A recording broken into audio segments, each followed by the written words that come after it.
is. Jack's death at the end of Titanic isn't about the amount of space on that door.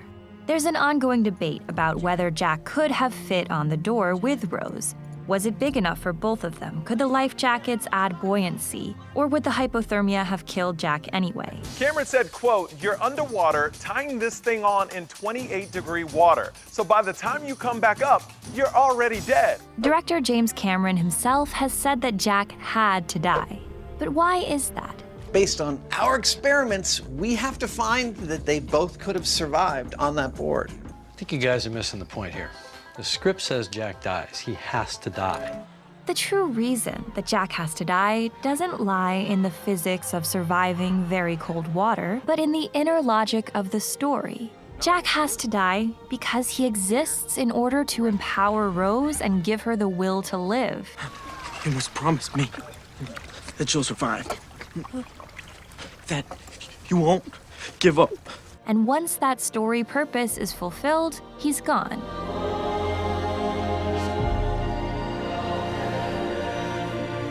Before we go on, we want to talk a little bit about this video's sponsor, Skillshare. Skillshare is a superb online learning community with thousands of classes about everything: Bitcoin trading, playing guitar, stop-motion animation. Click the link in the description below to get 2 months access to all classes for free.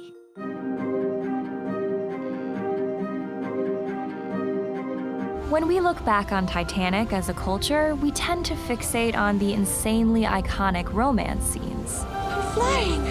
But a big focus of the actual movie is on the theme of finding the will to live. We're told almost right away that Rose feels depressed and trapped. To me, it was a slave ship, taking me back to America in chains. As she's sitting in the dining room, we hear, I felt like I was standing at a great precipice, with no one to pull me back, no one who cared or even noticed. Then she runs out and considers suicide. And this happens to be the very moment when Jack appears in her life. He shows up to convince her not to jump. Don't do it. Yes, we the viewers do see Jack before this point, of course, and the two briefly lock eyes before this on the deck. But from Rose's perspective, it's as if Jack conveniently springs into existence precisely when she needs him to stop her from ending her life and reveal to her a better way out of her misery. Come on. Come on, give me your hand. You don't want to do this. Now, if we fast forward from this moment of their meeting to near the end of the film, the moment when Jack dies is also the moment when Rose finally commits wholeheartedly to not dying. She decides to cling to life, even when at this point it would be far easier to just let go and go gentle into that good night. But no, she's going to rage against the dying of the light. So by comparing these two scenes, when Jack enters Rose's life and when he leaves it, we can see Jack's dramatic purpose in the story. And that's to teach Rose to keep the fire going within her, to rekindle in her the desire to live. You're gonna die if you don't break free. Maybe not right away because you're strong, but sooner or later, that fire that I love about you, Rose, that fire is gonna burn out.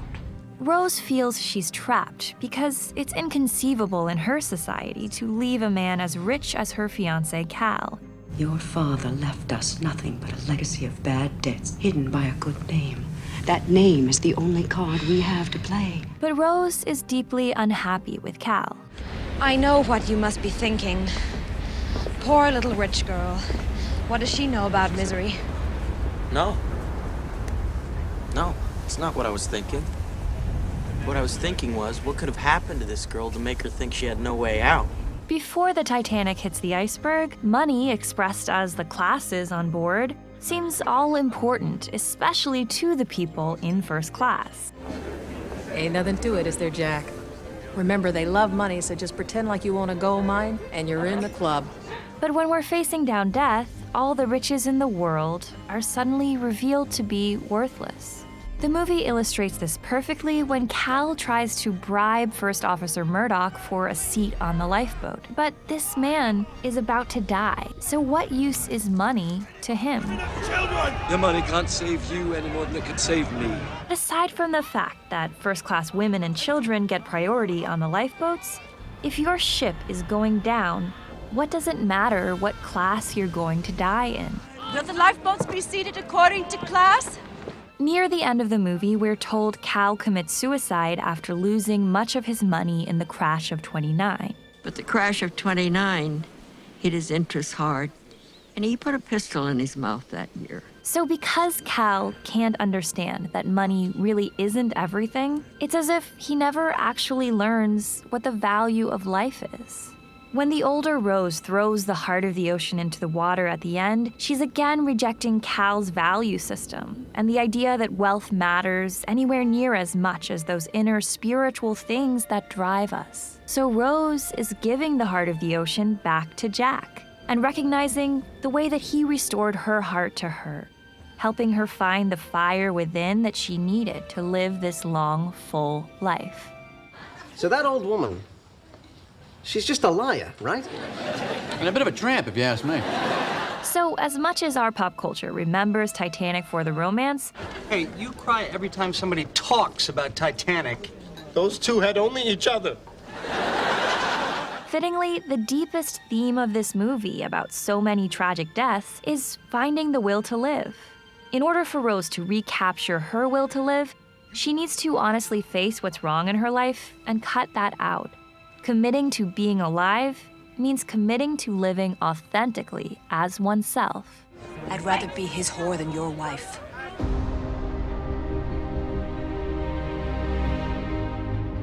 Titanic begins with Rose without Jack and ends with Rose without Jack. Sometimes viewers might remember Jack as the hero, and he has all the trappings of a perfect heroic underdog. When you got nothing to lose. Meanwhile, Rose appears at the start to be the damsel in distress type. But it quickly becomes clear that Rose is our real hero. She's the one who undergoes a complete transformation, and this is her story. Jack exists to service Rose's story. You're the most amazingly astounding, wonderful woman that I've ever known. And he's essentially the male equivalent of the manic pixie dream girl trope. Jack, the manic pixie dream boy, is a perfect love interest. He's free, inspiring, handsome enough to inspire the lifelong zeal of pretty much every preteen girl who watched the movie at the time, and he's everything that's missing in Rose, the protagonist's life. Why can't I be like you, Jack? Just head out for the horizon whenever I feel like it. His purpose in Titanic is to enable Rose's character growth. Jack has given her all the tools necessary for her survival, so his role in the story is complete. And that, essentially, is why he has to die at the end. Not because he can't fit on the door, but because the story has no more use for him. In the later story, the crew searching for the diamond tell us we never found anything on Jack. There's no record of him at all. The story gives us an excuse for this. Jack won his ticket last minute in a poker game. We're going to America. Full house, boys! No! But it seems intentional that the movie plants the tiniest seed of doubt as to whether Jack was really on this ship after all. At the end of Rose's life, Jack's memory is completely erased from the world, except for the indelible impact he's left on her. So he's alive only in her heart. He exists now, only in my memory. It's a bit of a stretch to read Titanic as Rose's romance with a guy who's totally imaginary. Of course, many others interact with Jack. But the point is that Jack has a subtle air of unreality about him. He feels like some fantasy of a sexy life coach that every girl needs from time to time to help her reorient her heart in the right direction. I'm getting off with you. This is crazy. I know. It doesn't make any sense. That's why I trusted. Using the framework of Carl Jung, we could say that Jack is Rose's animus, essentially the male piece of her that's missing. Teach me to ride like a man. And chew tobacco like a man.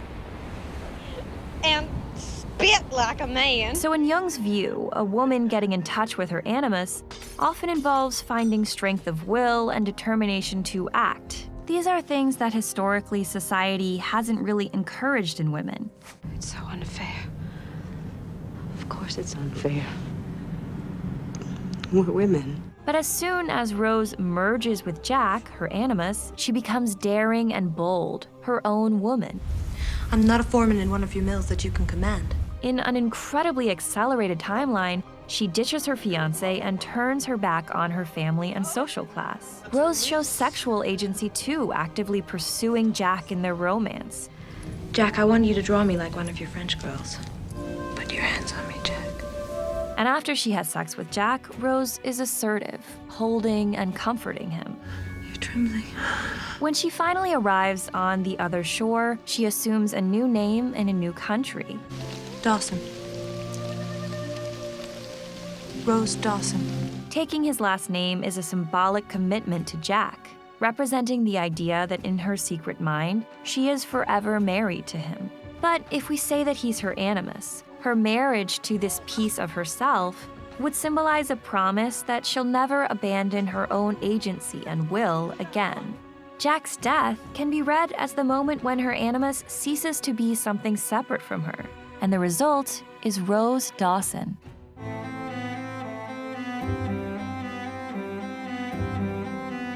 The press knows the size of Titanic. Now I want them to marvel at her speed.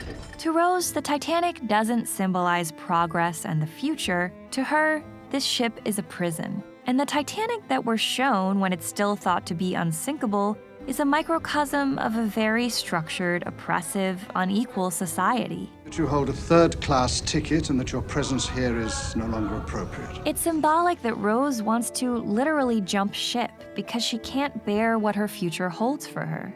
The film is set in 1912, in a time when women still primarily worked in the home. They couldn't vote, and divorce was frowned upon. The scene where Rose's mother harshly laces her into her corset is a visual image of how imprisoned she is by social expectations. As Rose changes, so do her clothes. She wears more flowing dresses, allowing herself more physical freedom. Rose begins as a victim of her time and transforms into a rebel. Do you know of Dr. Freud, Mr. Ismay?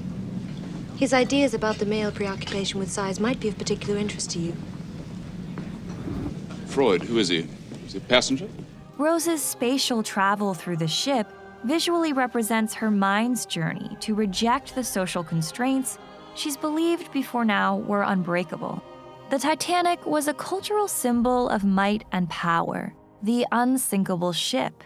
He envisioned a steamer so grand in scale and so luxurious in its appointments that its supremacy would never be challenged. So when this overconfident behemoth sinks, it represents the undermining of a lot of other things a classist patriarchal society posited as the norm. Sadly, many poor innocent people are the casualties of this trauma and change. But Rose surviving the crash shows that she'll go on into a new, brighter future. As we look at all of this, it's overwhelmingly clear that the science of whether Rose and Jack could have fit on the door together is irrelevant. What matters is that Rose has completed her transformation. She's now ready to take on the world as Rose Dawson, an independent woman and a trailblazer in a new era. It's not up to you to save me, Jack. You're right. Only you can do that. This is Emily Gould. Emily is an acclaimed author and a former editor of Gawker. She's also the co-owner of indie publisher Emily Books. And she teaches a class on creative writing on Skillshare. This class is a 10-day challenge that's designed to unlock your creativity by getting you to notice new details about your world. This is why we love Skillshare's service. The classes are taught by amazing, accomplished working professionals in design, photography, social media, business, entrepreneurship, and more. In fact, Skillshare has helped us at Screen Prism to learn more about animation and design. They offer 20,000 classes about any skill you might want to learn, all for less than $10 a month. And right now, you can get 2 months access to all of their classes for free. But that's only if you're one of the first 500 people who click the link in our description below. It's a great deal, so hurry up and don't miss out.